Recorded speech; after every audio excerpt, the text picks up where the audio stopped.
Você sabe o que é futuro? Futuro é o que vai acontecer com você daqui a 10 ou 15 anos. Muitos de vocês estão plantando coisas e estão preparando um futuro de paz, um futuro de prosperidade, um futuro de bênção. E outros não. Outros, apesar de estarem na igreja, vão ter um futuro muito complicado. Esses dias eu estava conversando com uma pessoa que eu estava atendendo, e ele falou para mim assim: Tiago, sabe o que é o complicado de acreditar nas coisas de Deus? Eu falei: o que é complicado? Ele falou: por exemplo, hoje, eu já fui crente de verdade, já fiz coisa muito boa para Deus, já levei a Bíblia muito a sério, mas hoje, eu estou vivendo como eu quero, eu faço o que eu quero, não vou à igreja, estou levando a vida que vocês aí chamam de pecado. E sabe o que acontece? Estou vivendo o melhor tempo da minha vida, nunca ganhei tanto dinheiro. Nunca tive tão bem. Eu falei assim: há 2 anos atrás como é que você estava? Ele: não, então, há 2 anos atrás eu estava aí que nem vocês, bitolado dentro da igreja, cumprindo os princípios bíblicos, estudando isso, estudando aquilo, deixando de fazer isso, deixando de fazer aquilo. Eu falei: então, é que a gente esquece que toda semeadura leva um tempo para colher. Nada de um dia para o outro. O que você está vivendo hoje com a vida toda errada é uma colheita do que você plantou há 2, 3 anos atrás. Deus não vai cancelar sua colheita, que é um direito seu, porque hoje você está errado. O problema é o seu futuro. Porque hoje as sementes que estão caindo no chão estão criando um futuro de divisão, de pobreza, de problema. Não pense que você está cometendo um erro hoje que amanhã você vai ser castigado, porque não é assim que funciona. A Bíblia, ela está debaixo da lei do plantar e colher, a lei da semeadura, muito conhecida. E como toda plantação, existe a regra do tempo. Então eu sei que muita coisa que eu estou colhendo hoje, não é porque hoje eu estou orando 5 horas por dia, porque eu não estou. Muita coisa que eu estou colhendo hoje, não é porque eu sou o cara mais santo da terra. Não. Tem a ver com coisas que eu fiz há anos atrás. Tem vezes preços que eu paguei. Coisas que eu deixei de fazer. Coisas que eu me arrependi de ter feito de verdade. E me quebrantei diante de Deus. Tem a ver com o que eu fui plantando nos últimos tempos. E o que eu estou fazendo agora, eu não vou colher agora. Seja de bom ou ruim, que está caindo das minhas mãos. As sementes que estão caindo das minhas mãos e caindo em terra agora, eu não vou colher agora. São sementes que estão sendo plantadas para o meu futuro. Então o que é o futuro? É como você vai estar daqui a 10, 15, 20 anos. E quem não tem visão de futuro, não tem a mínima ideia do que plantar agora. Isso você entende bem do porquê Jacó queria comprar uma bênção e Esaú queria vender a bênção. O que determina quem compra e quem vende é a visão de futuro que a pessoa tem. Veio a crise sobre o país. 2008 nos Estados Unidos veio aquela crise terrível, imobiliária. Todo mundo começou a botar casa para vender. Quem estava hipotecado começou a botar na rua. Mas muitas pessoas começaram a comprar no meio da crise. Por que tinha loucos comprando? Porque esses loucos estavam de olho no futuro. Quem já viu o futuro toma atitudes totalmente contrárias a quem não viu nada. Porque se você volta de 30 anos no futuro para hoje, você agiria completamente diferente como está agindo agora. Inclusive emocionalmente, você já não ficaria nervosinho com algumas coisas.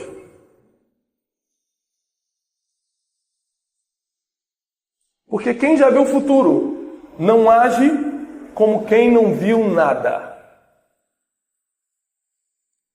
E o nosso futuro, ele é travado, obstruído por 5 coisas principais. Se você não anotar, você amanhã não vai lembrar de nada.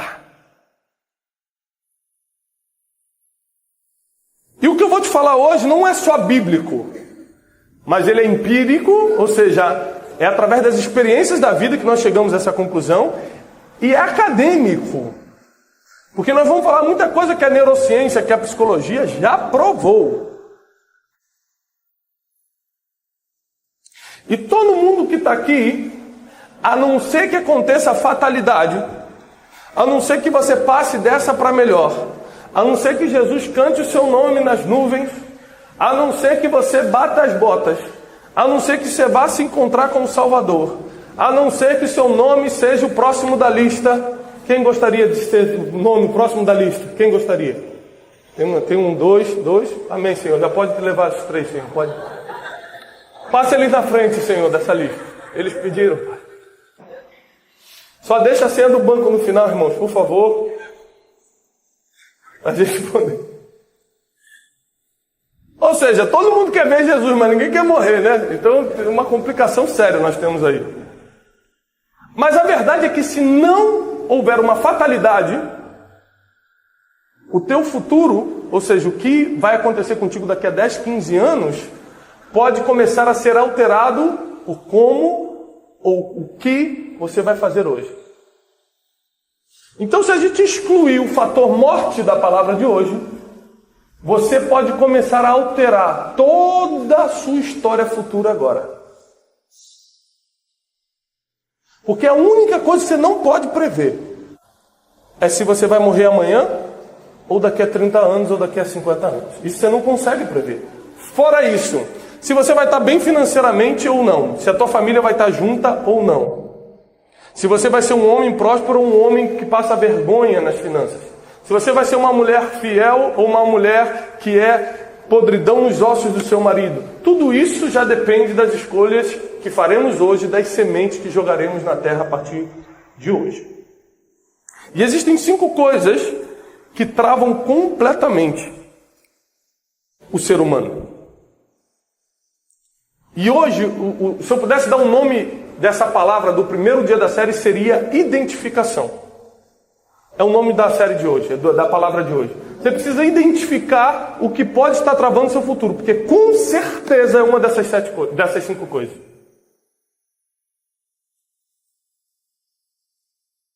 Com certeza você está incluído em uma dessas 5 coisas. Pastor, eu não estou, então glória a Deus, teu futuro está liberado, é partir, né, para conquista. Mas a maioria das pessoas sabem que tem um futuro travado em várias coisas. Quem aqui tem certeza que daqui a 5 anos você vai estar próspero financeiramente? Quem aqui tem certeza que daqui a 10 anos sua família ainda vai estar junta?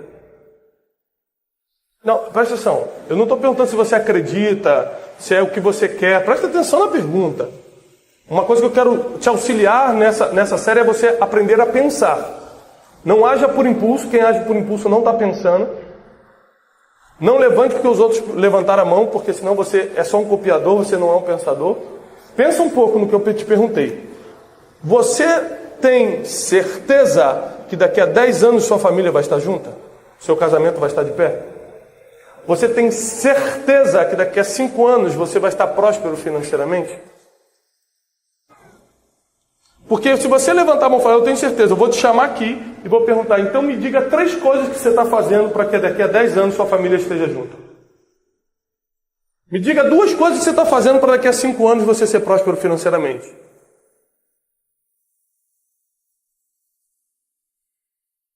Essa certeza só vem com coisas palpáveis. Transferir para Deus não vai valer. Ah, Deus sabe de todas as coisas. O que Deus mandar é o melhor. Mas eu quero te provar biblicamente que os heróis da fé não tiveram esse pensamento que você teve, não. Ou tem, ou um dia teve. Deus colocou o poder da decisão nas nossas mãos, da escolha, para que a gente pudesse construir, segundo a vontade dele, o nosso futuro. Só que quando você começa uma construção, sempre vem as obstruções, os impedimentos, as coisas que travam a obra. Quando o senhor estava construindo isso aqui, o senhor lembra de pelo menos um fato que travou a obra um dia, ou 2, ou uma semana? Aconteceu alguma coisa que travou? Faltou alguma coisa? Veio alguma coisa da justiça? Uma permissão que ficou faltando? Uma tinta acabou? O pedreiro faltou? Teve alguma coisa que travou pelo menos um dia a obra? Teve, né? Porque toda vez que você está construindo alguma coisa, os entraves aparecem. Pastores que estão aqui, quando vocês começarem a construir o reino de Deus dentro da sua igreja, que a sua igreja é algo físico. A gente vai falar sobre isso na conferência, vai explodir um pouco a sua mente, mas depois vai voltar para o lugar. Mas quando você começar a construir o reino, dentro daquilo que você faz, seja igreja, você que é empresário da sua empresa, as primeiras coisas que vão aparecer são entraves. Travas que aparecem para impedir que você abra as portas certas. Onde é que você bota a trava? Nas portas que guardam algo precioso. Você não precisa colocar uma trava na porta do banheiro, porque não tem nada de precioso ali. Mas talvez na porta do closet, onde você guarda o cofre da sua casa, vai ter uma trava. Porque onde tem trava, depois daquela porta tem algo. É por isso que nós precisamos destravar o nosso futuro. Porque atrás dessa porta que nós vamos abrir nesses 3 dias, tem algo precioso te esperando. Tem um tesouro atrás disso. Toda porta que tem trava, tem tesouro atrás. E é por isso que o inimigo investe para botar o máximo de travas possíveis no que está para acontecer. Para que você não consiga tocar. Para que você não consiga virar a chave. Para que você não consiga passar para o outro lado. E o inimigo ele vai investir primeiro no clássico. O clássico do inimigo, a trava clássica do futuro de um ser humano, é a dor. O inimigo investe muito na dor, mas essa é clássica dele.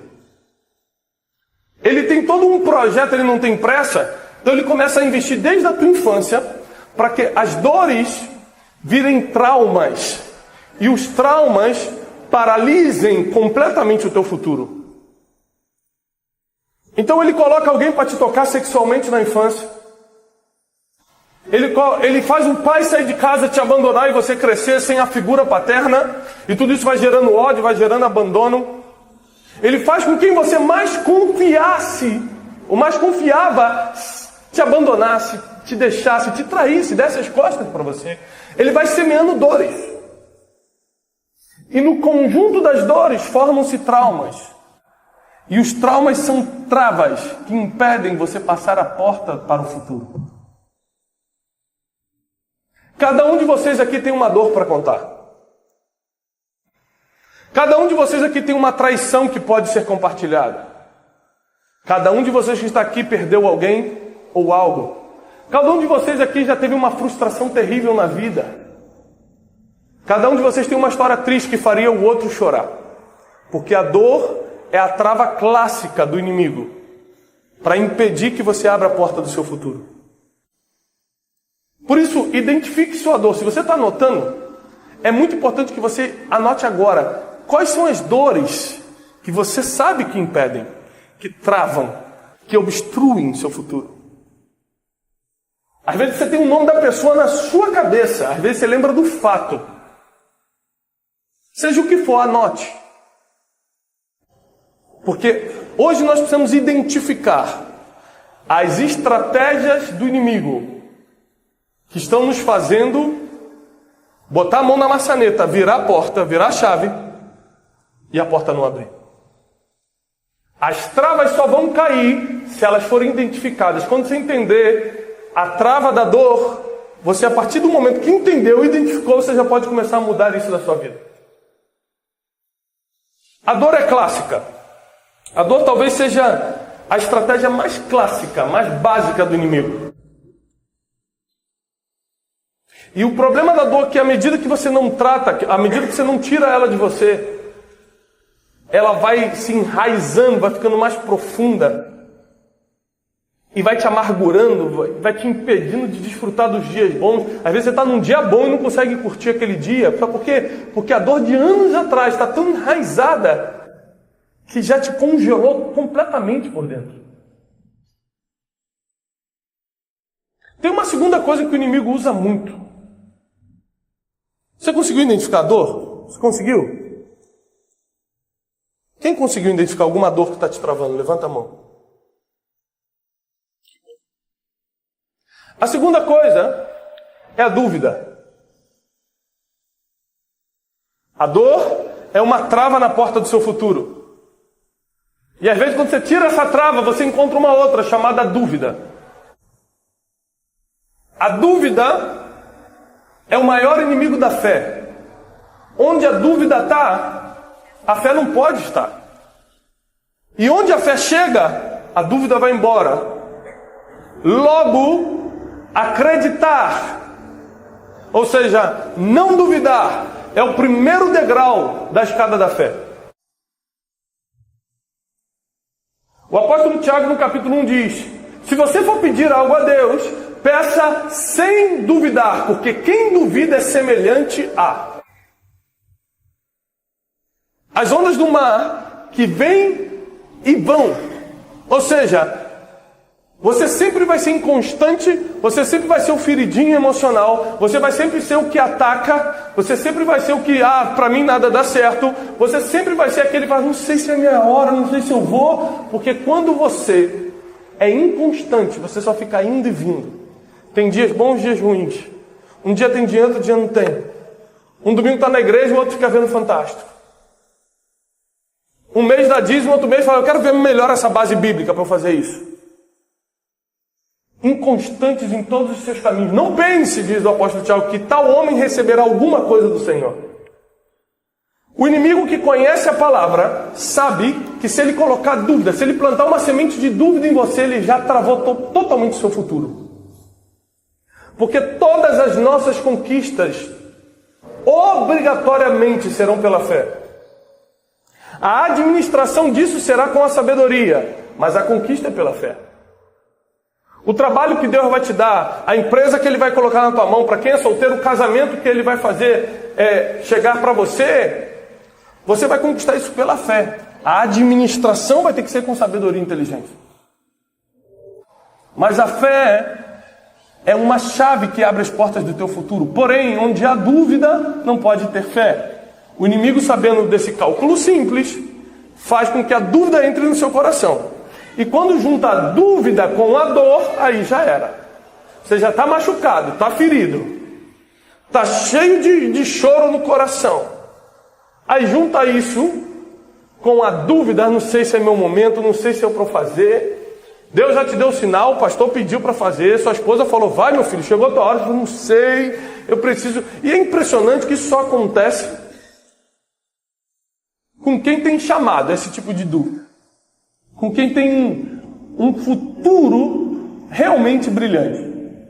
Mas essa mesma pessoa é tão cara de pau que ela usa o Waze, ela usa o GPS, que é uma voz de uma pessoa que nunca viu na vida, guiada por um satélite, que ele não sabe nem explicar o que é isso. E aí ele entra numa cidade, num bairro que ele nunca foi. Liga o Waze, coloca um endereço. E o Waze fala, 800 metros vira à esquerda. Passa 800 metros, a pessoa vira sem duvidar. Uma voz que ele não sabe quem está falando. De satélite, que ele não sabe nem explicar essa tecnologia. Ele pega 800 metros e vira à esquerda. Ele acredita no GPS, mas quando Deus fala com ele, ele fala, Deus, se é você, me dá 3 sinais. Eu quero uma chuva de meteoro amanhã às 7h30 da manhã. É impressionante que isso a gente só faz com as coisas de Deus. Que todo mundo a gente acredita, vai lá e faz.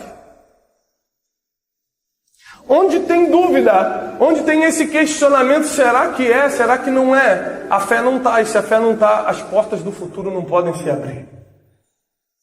A terceira coisa que o inimigo vai colocar na tua vida, para travar o seu futuro, é a ignorância.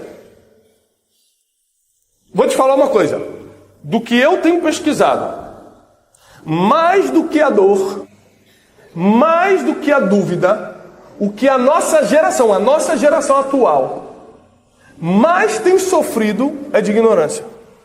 A geração mais informada da história, na década que as informações estão disponíveis, é a geração mais ignorante que já passou.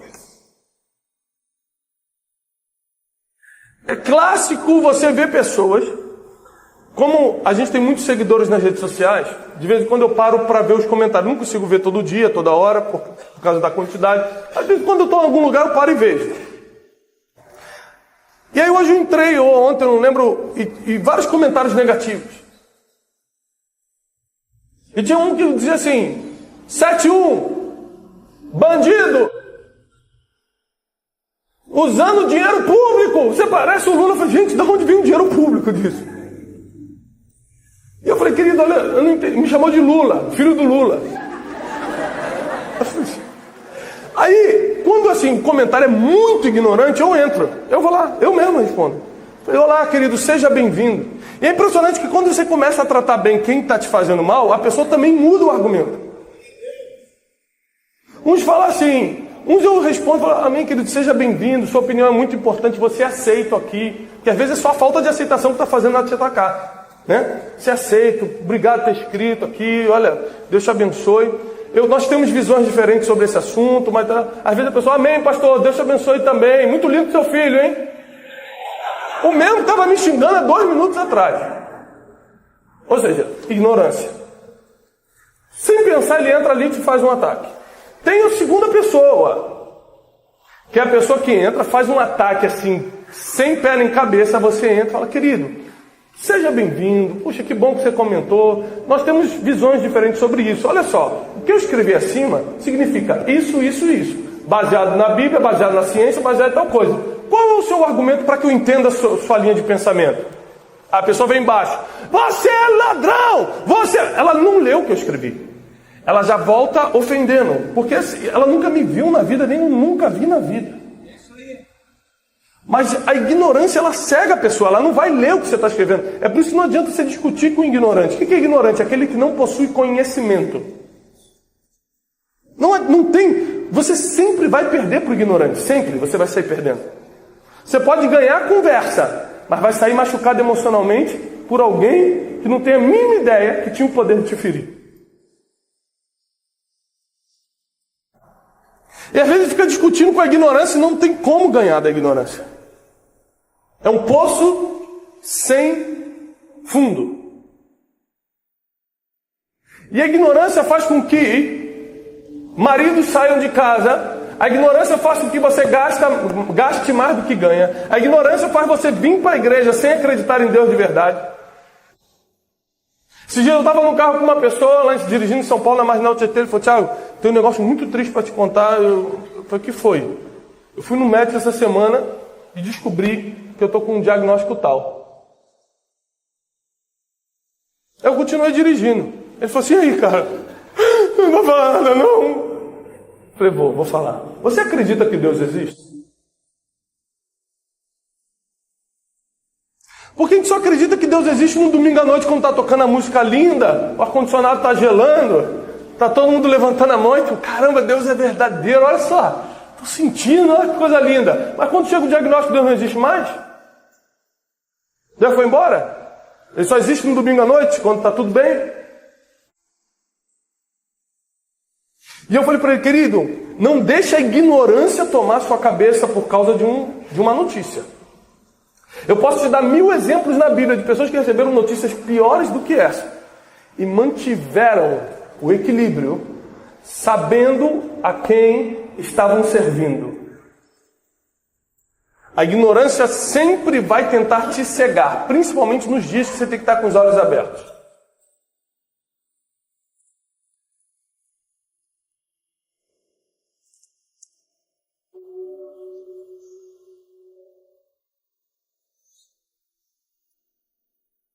A quarta coisa.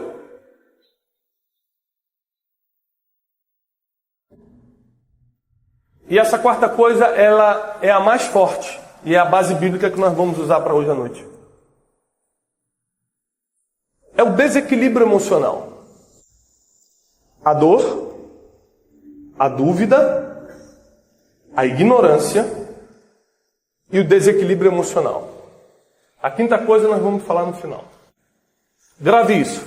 Dor, dúvida, ignorância e desequilíbrio emocional. Se você reparar, um está conectado ao outro. Tem coisas que a ficha só vão cair durante os outros dias da série. Mas uma coisa está conectada à outra. A dor, dúvida, ignorância e o desequilíbrio emocional, que é mais ou menos a junção de tudo isso, fazendo com que você entregue o controle da sua vida ao mundo externo.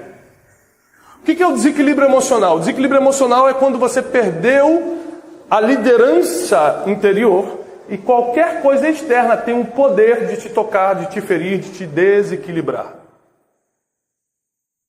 Algo antibíblico, porque nada que vem de fora tem o poder de mudar o que já está dentro.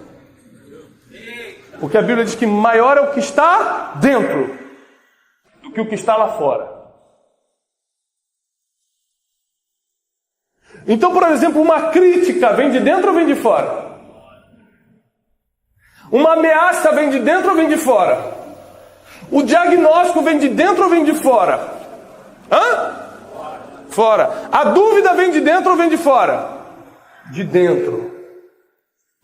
Repare que se você der margem, alguém vai te explodir. Se você não abrir os olhos, você vai se implodir. Você corre o risco estando com você mesmo, você corre o risco estando com outras pessoas. Sozinho você se implode, com outros você explode. O externo te afeta da mesma forma que se o teu interior não estiver ajustado, ele te destrói também. Quando a Bíblia diz, é melhor que você morra para que Cristo viva em você, Jesus não está querendo que todo mundo seja um zumbi seguindo Ele. Não é isso. Ele percebeu que se a gente tentar viver a vida do jeito que a gente quer, nós vamos nos afundar. Então Ele pagou um sacrifício pela nossa ignorância. Como eles não sabem nem diferenciar o que querem, eles não sabem nem o que querem. Muitos de vocês já pediram, Senhor, me dá esse carro, me dá esse carro, me dá esse carro. Deus te deu o carro, passou 6 meses, você já queria outro.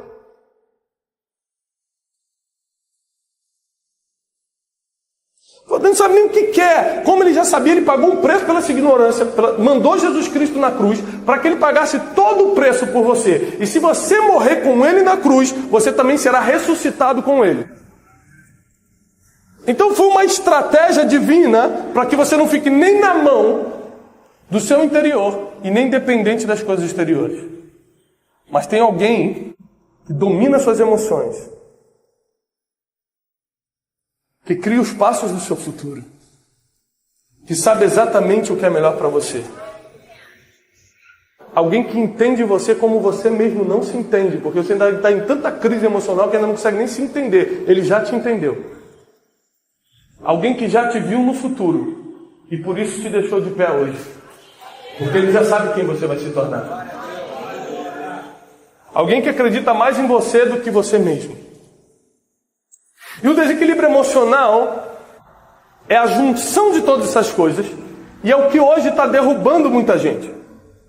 Repare comigo, porque nesses 3 dias nós vamos estudar a história de Jonas. O profeta Jonas. Vocês conhecem a história dele por causa da famosa história do grande peixe, que a gente chama de baleia, que engoliu Jonas.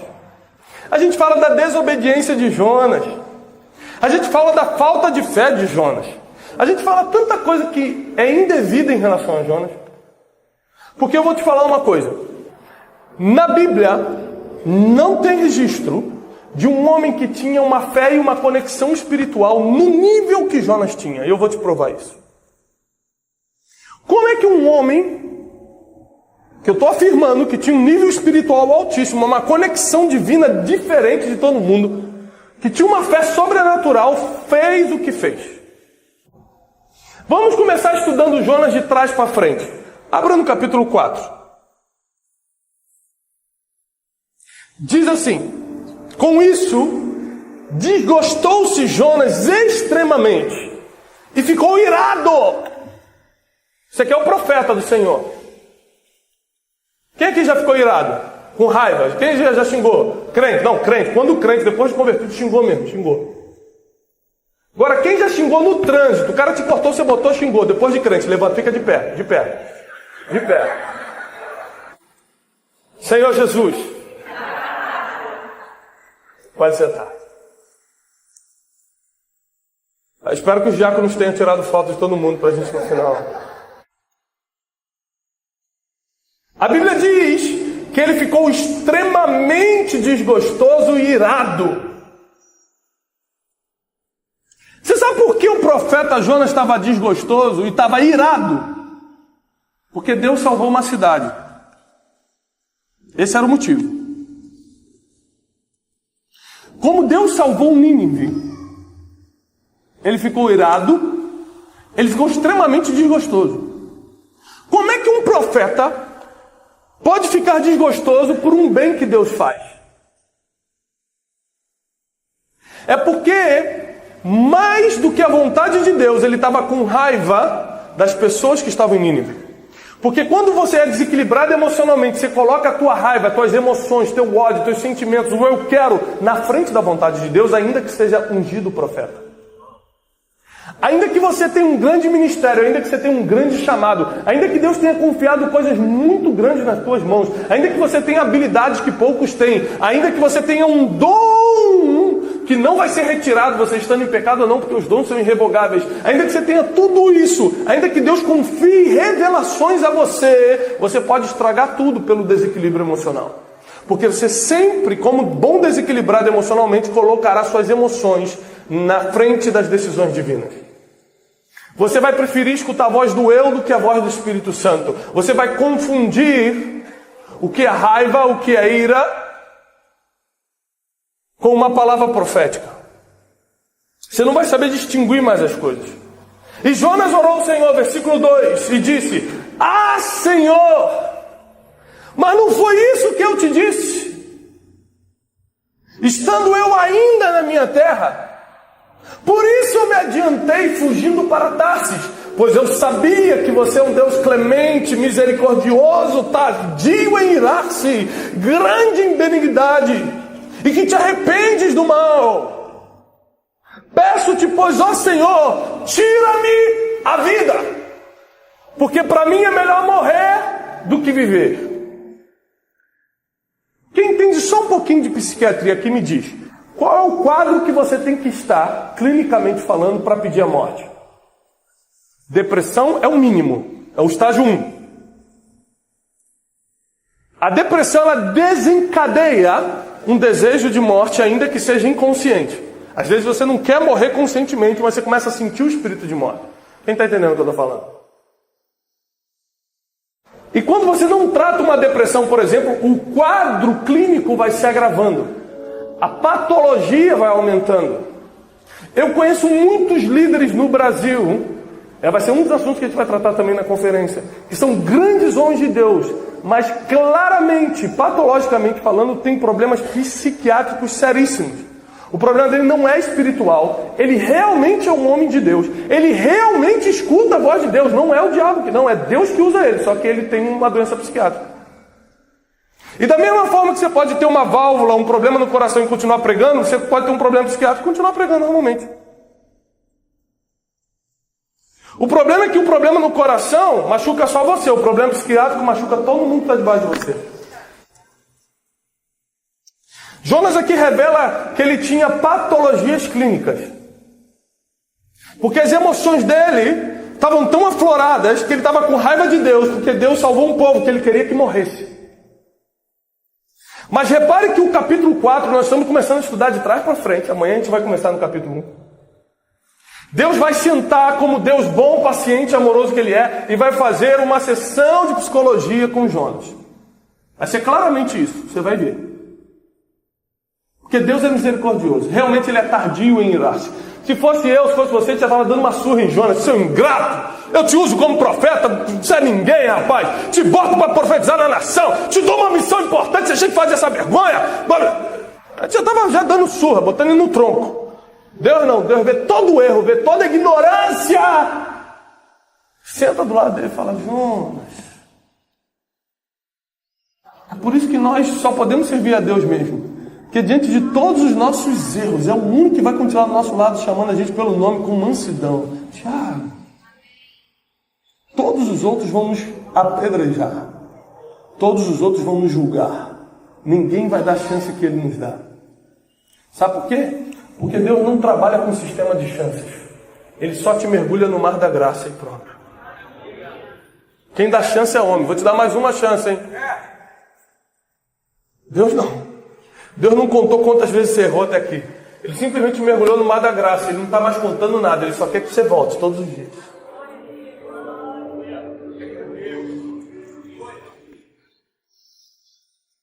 Peço-te, diz: Senhor, tira a minha vida. E Jonas pede para Deus, olha só, aqui, ele está falando sério, ele sabe com quem ele está falando. Ele não está falando com o amiguinho da esquina, ele era profeta. Ele escutava a voz de Deus. Naquela época, ser profeta em Israel não era coisa para qualquer um, não, irmão. Jonas tinha uma conexão espiritual diferente. Jonas escutava o que poucos escutavam.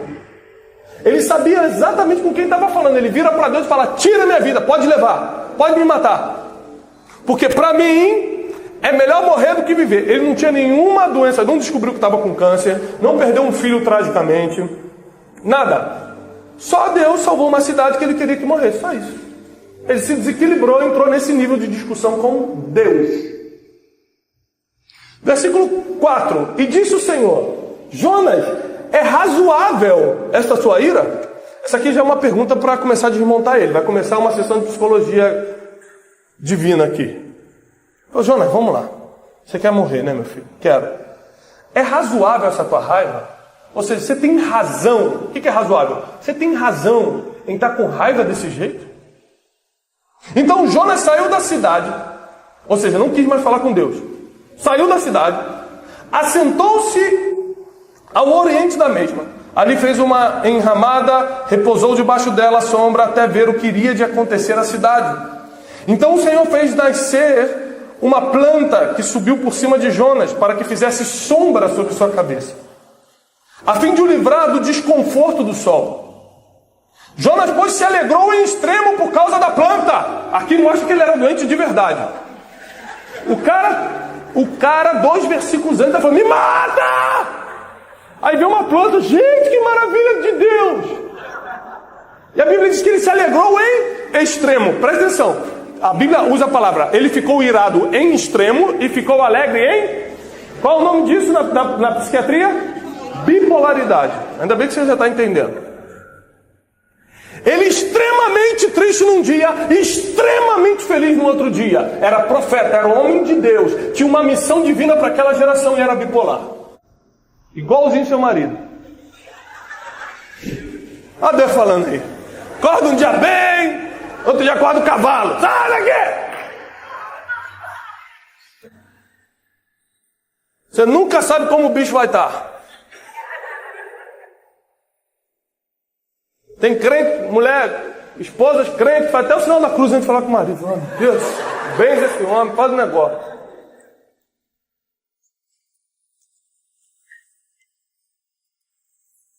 Bipolar o menino. Jonas, pois, se alegrou em extremo por causa daquela planta. Mas Deus, no dia seguinte, é que Deus vai lá, vai tocar na planta para continuar a sessão de psicologia com ele, para tratar o homem, para tratar a alma dele. Mas Deus, no dia seguinte, ao subir da alva, ou seja, de manhã, enviou um verme que feriu a planta e a planta secou. Nascendo o sol, Deus mandou um vento oriental. O sol bateu na cabeça de Jonas de maneira que ele já desfalecia. Então ele pediu para si a morte, dizendo: voltou a querer morrer. Melhor para mim é morrer do que viver. Ou seja, quando as coisas não saem do jeito que o bipolar quer, que o doente emocionalmente quer, ele amaldiçoa a Deus, ele pede a morte, ele quer que o irmão morra mesmo. Então entenda o seguinte: nem todo mundo que está dentro da igreja e te feriu foi usado pelo diabo. Às vezes ele só era doente mesmo emocionalmente. Às vezes ele era de Deus. Jonas era de Deus, não era do diabo. Ele só não se deixou tratar numa área que deveria ter se tratado. Por isso que o desequilíbrio emocional é o que mais trava o teu futuro. Bota um cadeado enorme na porta que poderia abrir o caminho do teu futuro. E eu encerro aqui versículo 9. Então perguntou Deus a Jonas. Ele continua aqui a terapia. É razoável esta ira por causa de uma planta? Aí Deus volta com a mesma pergunta antes. Você tem razão em estar irado dessa maneira? Ou como é que você está nervoso, Jonas? É razoável essa tua ira? Ele respondeu: é razoável a minha ira. E a minha ira é até a morte. Ele continuou discutindo com Deus e pediu a morte pela 3ª vez em um capítulo. A gente está falando de um profeta do pressão. A gente não está falando aqui de um amalequita. A gente não está falando do inimigo de Deus. Está falando de um profeta do Senhor que Deus confiou nele. De todos os profetas. Deus confiou nele. Tinha um motivo para o qual Deus confiara em Jonas para essa missão importante, que era salvar uma cidade inteira. Você não vai ver na Bíblia um homem, um profeta que ganhou uma cidade toda em um dia como Jonas. Ele era um cara especial. Ele sabia fazer o que ninguém sabia. Ele tinha habilidades que outras pessoas não tinham. Ele entra e salva a cidade inteira. E a Bíblia diz de 120 mil habitantes. Diferente da mulher samaritana que foi e salvou Samaria, mas a Bíblia não deixa claro se foi todo mundo. Fala só que os homens vieram e aceitaram. Mas aqui deixa claro que Jonas pega todo mundo. Ninguém deixou de se arrepender numa palavra de Jonas. Tornou o Senhor a palavra e disse: você tem compaixão da planta, que não te custou trabalho nenhum. Agora Deus vai começar a contar a história dele com o povo de Nínive. Bota isso aqui na sua cabeça. Olha como é que Deus vai trabalhar com Jonas. Você está me dizendo que você está com raiva, que você está feridinho, que você está com ódio, que você quer morrer por causa de uma planta que não teve trabalho nenhum. Você não teve trabalho nenhum com essa planta. Você não a fez crescer, em que uma noite ela nasceu e na outra noite ela pereceu. Como eu não hei de ter compaixão da grande cidade de Nínive, que há mais de 120 mil pessoas nela, que não sabem discernir entre a mão direita e a mão esquerda. Jonas, como eu posso cumprir a tua raivinha e matar esse pessoal de Nínive, se eu tive todo o trabalho de criar um a um, de vir abençoando as gerações desses homens, de dar um nome a cada um, desde o dia do nascimento de cada um, meus anjos estão cercando a vida deles. Os céus se movimentam a favor dessa cidade. Eu tive todo o trabalho de criar um a um. Eu conheço o histórico, o passado, as lutas, a dificuldade de cada um. Eu sei por que essa cidade se tornou uma cidade má. A Bíblia diz no início que era uma cidade que estava cometendo atrocidades, e as impurezas dessa cidade chegou até o Senhor. Então Deus mandou Jonas para condenar aquela cidade. Mas Deus é tão misericordioso que antes da condenação Ele faz um filtro. Olha o teu passado, coisa que o ser humano não vê. Olha as tuas motivações, coisa que o ser humano não vê. Olha o teu coração, coisa que o ser humano não vê. Entende o porquê você está fazendo o que está fazendo, coisa que o ser humano não quer saber o porquê você está fazendo o que está fazendo. Ele fala a verdade. A ignorância. Quando a Bíblia diz assim, ele não sabe discernir a mão esquerda da direita, está falando que eles são um bando de ignorantes. Quando Jesus estava na cruz e todo mundo começou a caçoar, mas ele é o Filho de Deus. Aí vem um e pega a lança e pá, rasga o lado de Jesus. Aí Jesus olha para o céu, o que ele fala? Pai, desconsidera o que eles estão fazendo. Por favor, não olha para isso aqui não. Pai, perdoa eles. Eles não têm a mínima ideia do que estão fazendo. Pai, perdoa, eles não sabem o que fazem. É uma geração de ignorantes. Eu vim para dar vida para eles. Eu vim para que o casamento deles continuasse de pé. Eu vim para que o filho não morresse nas drogas. Eu vim para que ele tivesse direito à vida eterna. E eles estão me ferindo, eles estão me crucificando. Eles não têm a mínima ideia do que estão fazendo. Como eu vou poder castigar? Como eu vou poder julgar pessoas que não têm a mínima ideia do que estão fazendo? Pessoas que passaram por dores, pessoas que andaram na dúvida, pessoas que estão na ignorância e pessoas desequilibradas emocionalmente. Qual futuro essas pessoas vão ter se eu não agir de misericórdia para com elas? Qual chance que uma pessoa que está debaixo dessa dor, debaixo dessa dúvida, qual é a chance da pessoa que está nessa ignorância, que não sabe discernir o que é a mão esquerda, o que é a mão direita? Qual é a chance desse desequilibrado emocional abrir as portas do futuro se eu não tiver misericórdia primeiro dele?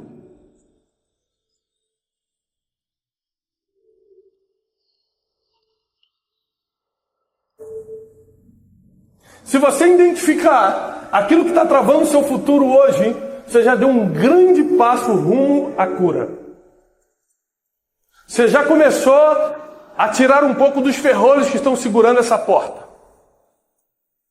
Porque a dor não vai ser mais uma opção para você. Deus é especialista em usar a dor a teu favor. Deus nunca desperdiça uma dor. Toda dor na Bíblia foi usada a favor de Deus, toda. Deus usou a dor de José para colocar ele no trono. Deus usou a dor de Jó para fortalecer a tua fé.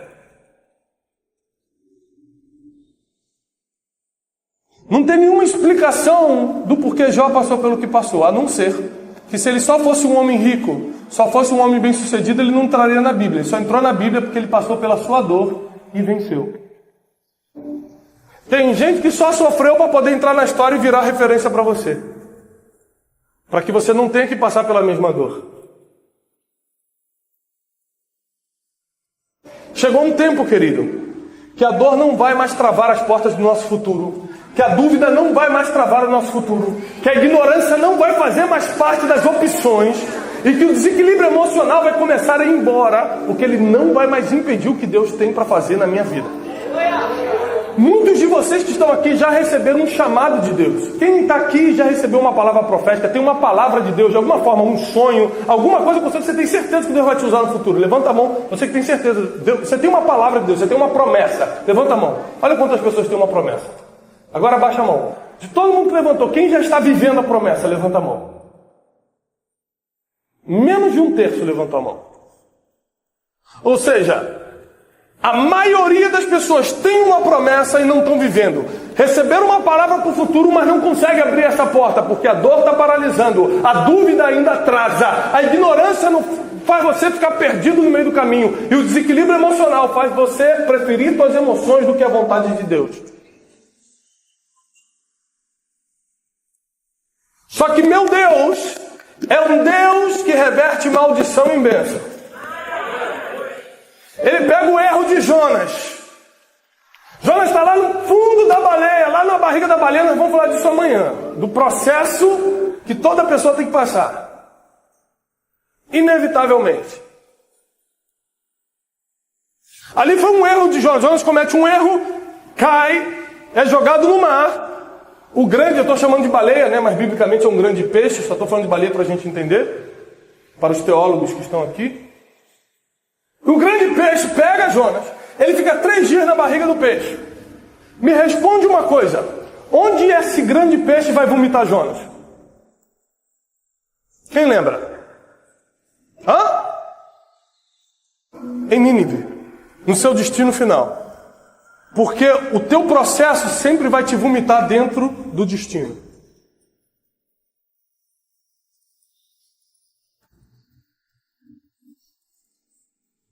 Você não saberia chegar no seu destino final se não passasse pelo processo. Mas tem mais, tem mais. Deus reverte maldição em? Ali dentro da barriga ele estava em? Maldição.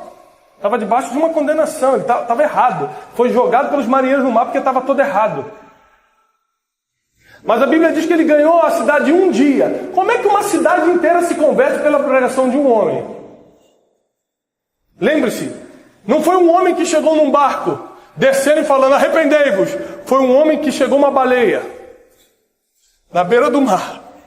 Todo mundo começou a se aproximar e falou, uma baleia? O que é isso, esse grande peixe? Você viu quando a baleia para aqui na praia, todo mundo vai ver, vem câmera, vem fotógrafo, vem globo, vem todo mundo, de repente a baleia, bum, bota Jonas para fora e ele, arrependei-vos, porque está chegando o reino de Deus, arrependei-vos, está chegando a hora. E a Bíblia diz que todo mundo começou a chorar, rasgar a roupa e pedir perdão, porque Deus usou aquela maldição para transformar ele num fenômeno, em algo sobrenatural, que sai de dentro de uma baleia e começa a pregar. O teu processo vai te vomitar no teu destino e você vai chegar lá de forma sobrenatural. Não vai ser normal, não vai ser comum. Você não vai mais ficar travado por esse medo. Você não vai mais ficar travado por causa desse desequilíbrio emocional. Você não vai mais ficar travado pela dúvida ou pela ignorância. Deus está te fazendo identificar, porque hoje vai cair. Hoje vai cair, nada mais vai impedir que as portas do teu futuro se abram. Nada mais vai impedir que as portas do teu futuro se abram. Deus te trouxe aqui porque Ele tem uma missão para você.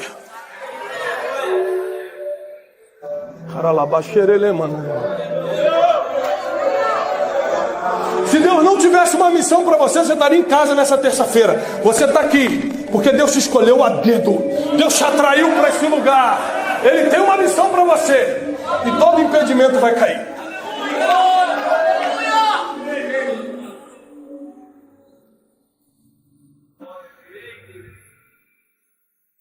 A quinta coisa que trava o futuro de um homem é estar no mesmo barco que a pessoa errada. Quando tudo começou a dar errado naquele barco, os marinheiros se reuniram, eles eram especialistas do mar e sabiam, não é normal o que está acontecendo. Esse vento contrário, isso aqui, peraí, tem alguma coisa errada. E eles jogaram sorte para saber quem estava errado dentro daquele barco, porque normal não era. Eles eram especialistas no mar. A sorte cai sobre Jonas. Então eles não jogam Jonas direto, mas falam assim: o que tu fizeste para que isso nos sobrevieste? E Jonas falou: eu errei com meu Deus. E eles falaram: quem é o seu Deus? O Deus de Israel. O Deus de Abraão, de Isaac e Jacó, o Deus que tirou o povo de Israel do Egito. A Bíblia diz que todos começaram a se estremecer ao escutar o relatório, o currículo do Deus de Israel. Então, você errou com esse Deus? Jonas falou: só tem um jeito de vocês sobreviverem. Me joga no mar. Porque quem está no barco com a pessoa errada vai afundar junto. Cuidado com o barco que você entra. Porque ele pode não chegar no futuro, ele pode não chegar no destino final, porque você está com pessoas erradas dentro dele. E Jonas era tão homem de Deus, tão profeta, que ele falou: vai fazer o seguinte, não estraga o futuro de vocês não. Não trava o futuro de vocês não, me joga no mar que está tudo certo. Vocês vão seguir o caminho de vocês. Grave isso. Em qualquer lugar que você entre, verifique, certifique-se que ali não tem nenhuma pessoa que vai travar o seu futuro.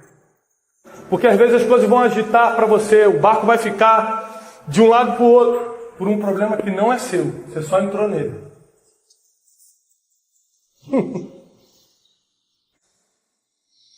Se você entender a palavra de hoje, somente essa primeira palavra, que é identificar onde você está errando, identificar o que está travando o seu futuro, identificar qual é o nome do ferrolho que está impedindo de você abrir essa porta, as coisas já vão começar a mudar. Porque de hoje para amanhã, o Espírito Santo já vai falar muito com você. Já estão caindo sementes no teu coração que vão fazer diferença para o dia de amanhã. E amanhã, quando a gente começar a estudar como foi o chamado de Jonas e o porquê ele não aceitou, você vai se identificar, você vai entender que muita coisa não aconteceu na tua vida, não porque você não era um homem ou uma mulher de Deus, não porque você não escutava a Deus, e sim porque você sempre tem a mania feia de se escutar antes. Eu vou repetir o versículo: fazei morrer a vossa natureza humana. Vocês têm que morrer para que Cristo viva em vocês. Porque enquanto você se escutar, a voz de Deus nunca vai ter efeito em você. Quando essa tentação chegou em Jesus, e Jesus foi tentado várias vezes, não foi só no deserto não. Naquela vez que ele estava no Getsemane, ele falou: Pai, se possível, afasta de mim esse cálice. Ele estava no meio de uma tentação ali. Sabe qual é a tentação que ele estava ali? A tentação de escutar ele mesmo. Caramba, morrer na cruz. Nossa, deve doer demais esse negócio.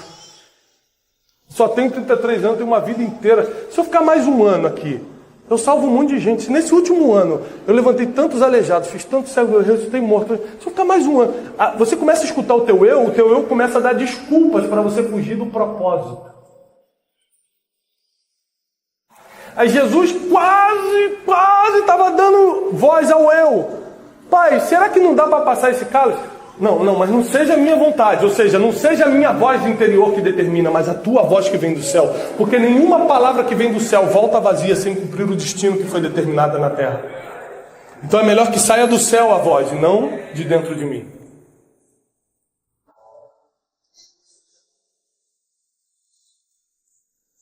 Deus vai tirar essa tendência de querer escutar você primeiro. Nós vamos aprender isso amanhã.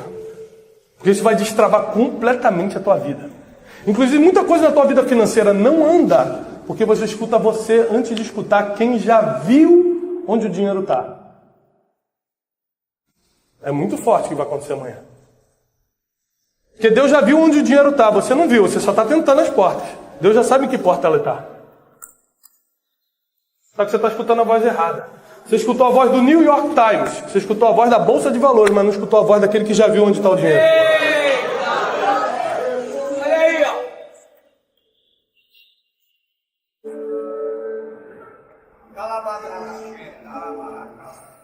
Deus vai destravar o futuro de muita gente aqui. Cada um de vocês vai ser um missionário. Onde vocês forem enviados, para uma empresa, para uma outra nação, não importa, vocês vão sair daqui enviados. Vocês vão sair aqui debaixo de uma palavra. Vocês vão sair daqui com uma missão. Sabe por quê? Sentido de vida só vem para o ser humano quando ele descobre sua missão, porque ele faz o que faz. Por isso que você precisa sair daqui com uma missão. A dúvida não vai fazer mais parte do teu ministério. O medo não vai mais te deixar sem dormir. A ignorância não vai fazer mais você errar com as pessoas. O desequilíbrio emocional não vai te permitir ficar no altar, mas machucando pessoas. Deus vai tirar os ferrolhos da porta, porque o teu futuro está chegando. O destino que Deus preparou para você está chegando. Nós vamos entrar juntos, rumo ao lugar desejado, aonde Deus preparou para nós. Se for Nínive, ainda que sejamos vomitados por um grande peixe, nós vamos para lá.